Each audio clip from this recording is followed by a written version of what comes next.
Hey everyone, in this quick video I will show you how to use Notion templates to build employee schedules in 2025. Start by grabbing staff schedules or team calendar template from Notion Gallery or Community.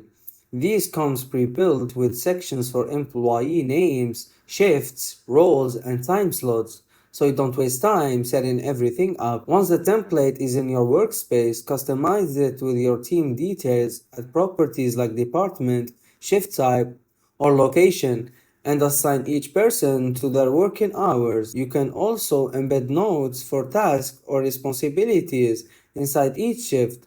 For a better collaboration, connect the schedule to your HR or project database in Notion. That way, managers and employees can see schedules alongside project timelines. Keep everyone aligned and everyone will be fine. Finally, share the schedule with your team. Using Notion share feature so updates are instantly visible without endless emails or PDFs.